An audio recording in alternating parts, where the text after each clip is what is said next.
Welcome to Project GUT's Greenhouse Gases and Climate Change Unit. Before beginning this unit with students, there are certain concepts you should make sure to introduce, such as climate change and the evidence for climate change, greenhouse gases and the greenhouse effect, as well as the difference between climate and weather. A brief overview of these concepts is included in the unit, but it's better if you've had some time with your students beforehand to understand these concepts. You'll really get the most out of the unit if you do.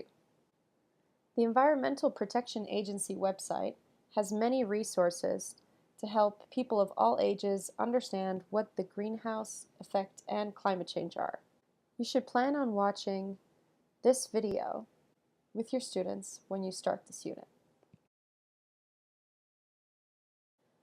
So, what is the greenhouse effect? It's the trapping of heat in the atmosphere by certain gases like water, carbon dioxide, and methane. As for climate change, that is a long-term shift in the statistics of the weather. The difference between climate and weather is important to understand too. Weather is the experienced temperature and precipitation on a given day or for a few days. Weather models track changes in weather systems and lose accuracy after a few days.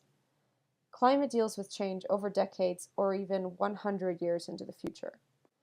Another important aspect of climate is that it is a complex system, and it has the following characteristics of complex systems.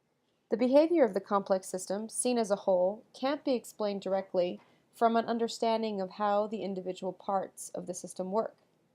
In other words, the sum of the parts is greater than the whole. We call this emergent behavior. We saw this in the turn and walk activity in Module 1. Climate change also has numerous feedback loops.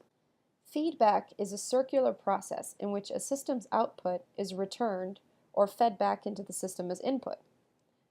For example, ice-covered ground reflects more solar radiation than bare ground. This difference in reflectivity is called the albedo. As temperatures rise, the ice melts and more bare ground is exposed, which will absorb more solar radiation, thus speeding up the temperature increase. This is called positive or reinforcing feedback.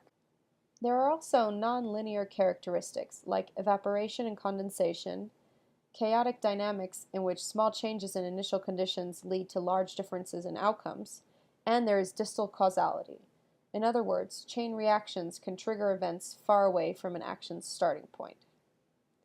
Complex systems can be hard to understand and predict, so computer modeling and simulation are essential tools to achieve this.